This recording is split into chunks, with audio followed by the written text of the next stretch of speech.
Want a budget card but don't know what the best card is for your needs? Also, do you not want to break the bank? In today's episode, I'm going to be giving you my reasons on why I believe the new Intel Arc B500 series GPUs at $250 to $300 respectively are the best cards for those who want great for performance at a low price for both 1080p and 1440p without breaking the bank. Now, we have to start with the background of the B series cards. So, for those who don't remember, Intel a couple years back, I forgot exactly what year, they released their Intel A series cards. And the biggest problem with these cards is that while they had great performance, they were like super buggy and whatnot at launch. Well, Intel with their B series GPUs have seemed to fix that this time around, and with driver updates and even more to come soon, it's seemingly getting better. Now, Intel's B series GPUs are no slouch when it comes to mid range gaming. With a B series GPU, you can surely hit good averages in single player titles and averages well above 60 to 90 in some single player titles. The best part is you get all of this for a low price, and these numbers can be found in titles at both 1080p and some 1440p games, making the Intel B series GPUs one of the best price to performance cards that I've personally seen in a long time. But I have to caution you, beware of higher prices in markets where the company or seller has upped the price significantly above MSRP. For those who are not computer jargons, we call these people scalpers. And these scalpers, what they'll do is they'll literally jack up the price well above MSRP due to their being low stock in one market or not or like no stock in one market, and they'll try and get you to buy the card at a higher price. But the reality is that even with supply and demand, it shouldn't be that high to begin with, as it's kind of a thing that's based upon other factors that are not what scalpers will typically try and argue. Long story short, make sure you just get the better deal. I've seen these cards for $400, $500 when there really should be more like 300, 350 at the most where I live. And I don't understand it. I mean, as long as you're getting the better deal, though, you should be fine. Now, back to the drivers, Intel has also improved their drivers. This means better stability and better frames in some titles. With the B series cards comes Intel's DLSS and FSR 2.1 equivalent, which they call XESS2. Wow, that's a mouthful. With XESS2, you can expect to improve your game's performance even further at the cost of some minor latency.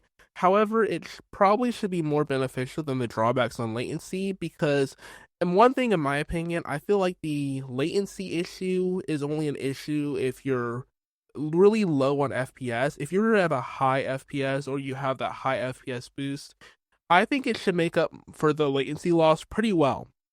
Now, some of you might be wondering what the drawbacks of this cards are besides latency. Well, one major drawback of these cards is they might not be as fast as something like a 4070 or higher, meaning if you want the best out there and nothing else, if you're one of those that are holding their nose like maximum frames at 4K or give me death essentially.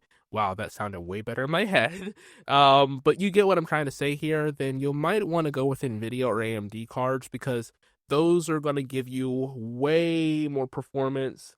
They might cost a bit more depending on what card you get, but that's the thing about the Intel B series cards. They're not really meant to be anything higher than 1440p, and they're not really meant to be maximum gameplay cards to begin with. They're meant to be for budget gamers who want to get into the realm of gaming but don't want to break the bank completely or go broke.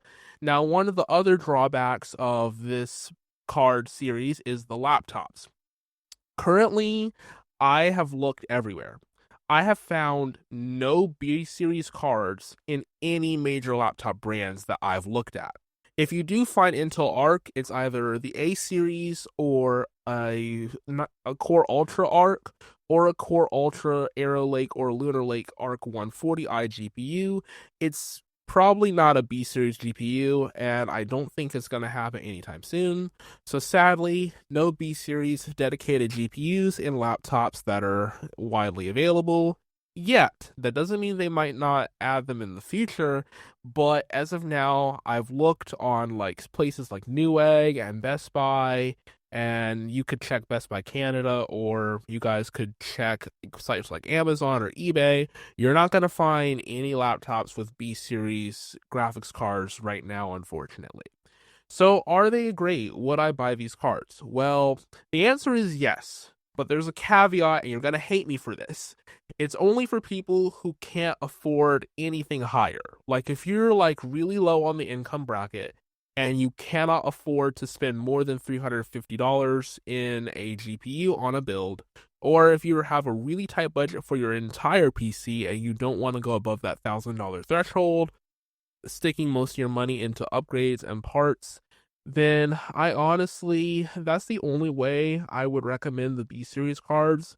For those who don't have that limitation, I would just stick to AMD and Nvidia as they have more to offer when it comes to reliability and features, and they're more well known brand names in the dedicated GPU space. Not saying that Intel isn't well known, but the problem with Intel's brand recognition is they just started doing these dedicated Arc GPUs like a few years ago. Yes, they have their Iris Xe Max, but who really cared about Iris Xe Max? It was in their laptops, and they were not widely available anyways. So anyway, though, I really want to know, what is your take on the new B series cards? Let me know in the comments on Spotify, and if you're listening to this on YouTube in some way, shape, or form, let me know in the comments on YouTube as well. I'm HJ. I hope you guys enjoyed today's episode, and have a great time.